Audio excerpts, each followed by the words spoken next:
I call directly Balint, Csollei and Royds from the National Archives of the United Kingdom. Balint is an information professional with a decade of experience in the archive sector. He holds an art degree in digital media production and a master in digital library management, giving him a unique mix of creative skills and technical expertise. In 2018, he joined the National Archives as a digital transfer advisor. He currently leads the cross-government engagement team, which works with the record creator bodies to raise standards in information management. And Chris is a data scientist, having joined the National Archives in this year, January. He has previously worked for the Met Office, Birkbeck University and KPMG. He's currently investigating the use of AI for record appraisal to assist government departments in dealing with the backlog of digital records.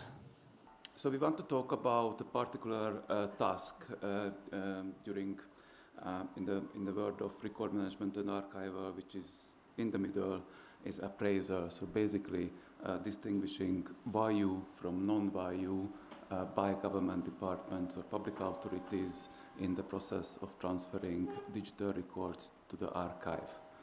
And in the next slide, actually, I tried to summarize the UK public record system, which is starting. Is there any? We do the laser? Yes, it's very handy actually.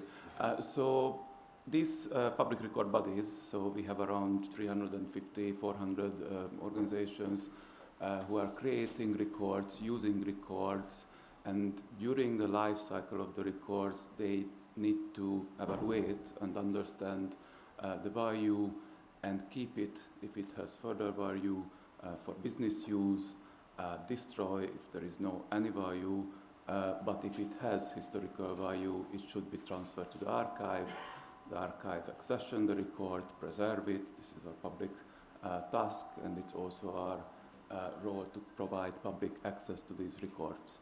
I also put a dotted line here because we have the role to provide access to the record creator bodies in case they need it for any procedure, freedom of information request or other use cases. However, I think this line is the exciting thing here for AI because this will enable the archive to become a big data institute and supply data for AI models, which could be used services offered by government to government in form of chatbots, in form of contextualization, or in any other form. I also put here the kind of legislation requirements. So we have Freedom of Information Act, which is really the best place to put record management requirements. So this is by law.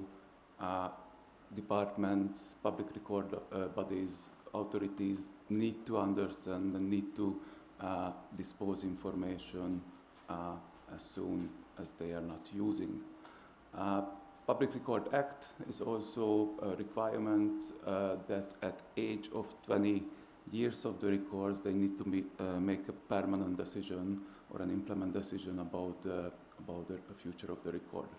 And finally, I added, so these are legislation, I have to say is not enough. So we know that there is a legal requirements, but government departments are struggling and lacking the technical capabilities to deal with the volume and the scale, but in the last 20 or 2 decades they accumulated, and I will have some data on that. However, so beside legislation, we want to focus for this one, and we are working with government central digital and data office, who is responsible to define the national data strategy, which includes the mission to transforming government's use data to drive efficiency and improve public services. So if we are able to connect these cycles. So there is a information life cycle during use, and there is a additional life after use in the archive. If we can feed this back, I think we can achieve this. Yes, so I mentioned that government has a problem, as probably all government, and actually not only government, all organizations are struggling the volume and the scale of information. But if you see this data, so that was estimated 5 petabyte in 2018. Since then, it's probably tripled or quartered. That time it was estimated that it would take 990 people 100 years to review by using traditional approaches, review approaches, so that is selecting value, distinguish value from non-value as we used for paper. So what we need here is really a step change and bring in machine learning capabilities, AI, or some form of machine assistance to deal with this challenge. If we are not doing that, it's not only a breach of Public Record Act. By the way, there is form to keep legally compliant if you are not able, because you are limited. Government departments can apply for a process, submitting a plan that what they are doing and give some extra time them to deal with. But anyway, the real solution will require a different approach. This is also because information, particularly if it's not understood, content and context of it, it's becoming a liability, and it's also another AI element here is government will not be able to enable or extract value based on amounts of legacy records. So we know this for a long time. Applying traditional approach doesn't work. We need appraisal, selection, sensitivity review of digital records only feasible with machine assistance. We looked into e-discovery tools in 2013, which we found that it's very useful for search, but actually appraisal is not about search. We need to make decisions at scale. Search is part of the solution, but it's not really what we are looking. In 2019, we had AI for selection. So here we looked into machine learning capabilities using pre-labeled records as a learning data set to do supervised learning. And yes, we have evidence that it works, but it requires training a substantial volume of labeled data, the exact thing what we are missing. So that's why we are here, and there is a new technology which we think is really exciting. We think it's as well, it's a game changer because it understands context and has the potential of transforming unstructured text into structured, meaningful forms, enabling labeling and text classification. If we manage to do this, then we might go back here, because then we will have labeled data and we can maybe do machine learning again. I think it's over to you, Chris. Thanks, Balint. So I am just going to quite quickly recap a couple of the experiments that we presented on Tuesday and talk about how we're hoping that we can turn those into practical things that people who are making the appraisal decisions will be able to use in order to make those decisions more efficiently. The first one I'm going to recap is this one where we talked about using LLMs to classify documents without having access to labeled data. As a reminder, what we spoke about on Tuesday, the LLMs do quite well when there are a very few number of categories, and when those categories are very clear-cut, very, very distinct categories. It doesn't do so well when you provide it with 100 categories that are maybe a little bit more nuanced. In terms of how useful this could be for somebody making an appraisal decision, business versus personal, probably not that useful really, because if you're looking at data, if you're looking at files from 30 years ago that have been put on a shared drive, there might be a handful that are personal data, but probably the vast majority are already business, so finding out this information isn't going to tell you too much. However, we do know that some of the people who are making these appraisal decisions will use certain categorizations that sit somewhere between these two, where you've maybe got 6 or 7 categories, things like operations, HR, legal, that sort of thing. If we can provide a kind of classification and show these folders have lots of stuff from this particular category and not much from this particular category, that might help them as one of the tools in their toolbox to make that kind of appraisal decision. So that's one thing we're considering. The next thing that I will recap is this idea of clustering documents by topic. We were going to have a demo in Power BI. Given time constraints and technology constraints, we won't do that right now. But what we will say is there's what we did was we clustered about 7,000 PDFs from the Department for Education, and we found that a lot of those clusters adhered quite well to the folder structure of the websites that we took those PDFs from. So you'd find that there'd be certain clusters which came 90% from a particular web address, and the other 10% would come from a related web address and things like this. We think possibly we could do a similar thing and show the clusters and how they fit into folder structures on shared drives. Whether it's going to be as successful is a bit of an open question. We don't have access to that kind of data yet. And obviously, if stuff is getting put onto the web, it's probably going to be much better structured than stuff that is just getting chucked into a shared drive by someone 20, 25 years ago. I will also talk about, if I can, so I've got a couple of visualizations over on the right here. The way we're doing this clustering is to take the texts that we're getting from the documents, turning them into vectors. We've spoken about vectorization already today, and trying to cluster them using an algorithm called HDB scan. Doesn't matter what that stands for, but one of the key things about it is it looks at how dense your clusters are. So if you look at this one on the right, I should have made this a bit bigger really, but you can see this kind of, we've got a cluster on its own here, there's sort of brown, but then you've got a few clusters here, so like you've got a slightly off-green thing, you've got a slightly purple thing, some blue here. Those clusters are defined by how dense that area of the vectorized space is.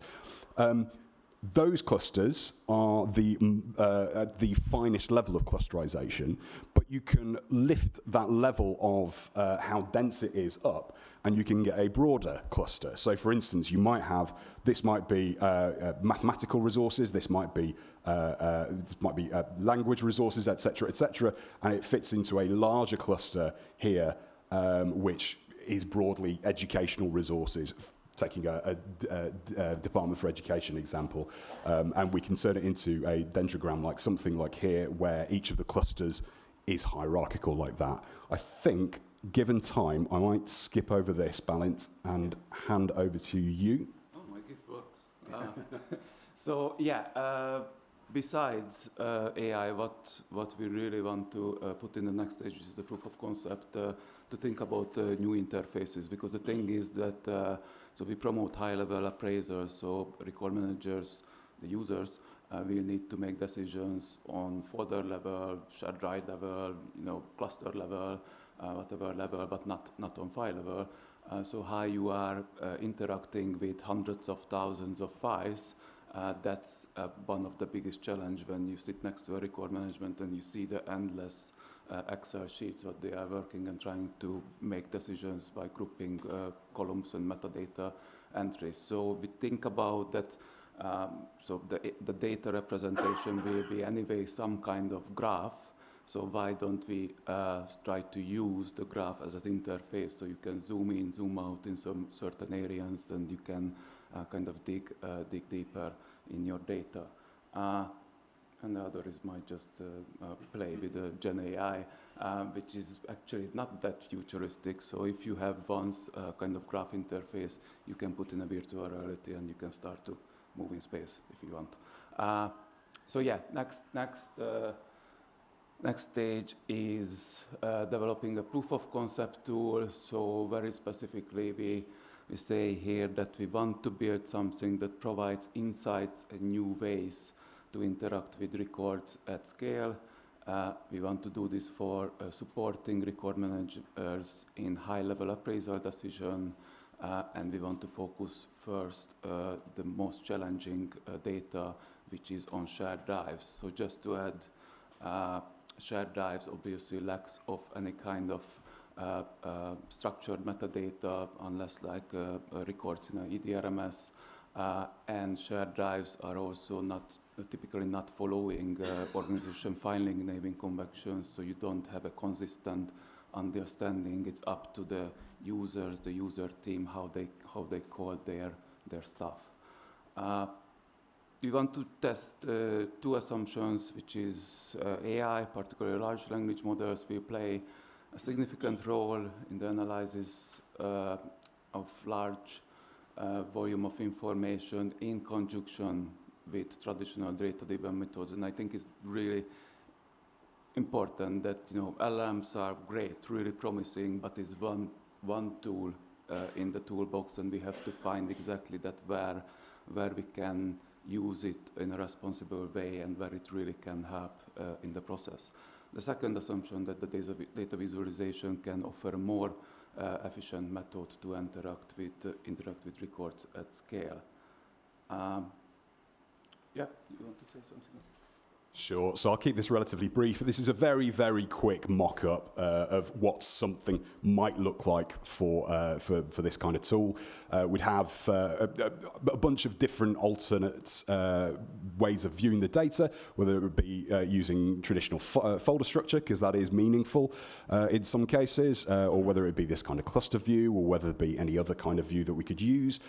We'd maybe have, you know, you'd be able to click on one of these clusters or one of the folders in the directory and see, okay, how many files of each category, how many files of each type. So do we have, you know, mostly JPEGs, mostly documents, mostly PowerPoints, whatever it might be, and files of cluster within a folder, for instance. I will just talk about this as well, just up here, so we maybe allow people to filter according to however is most useful for them.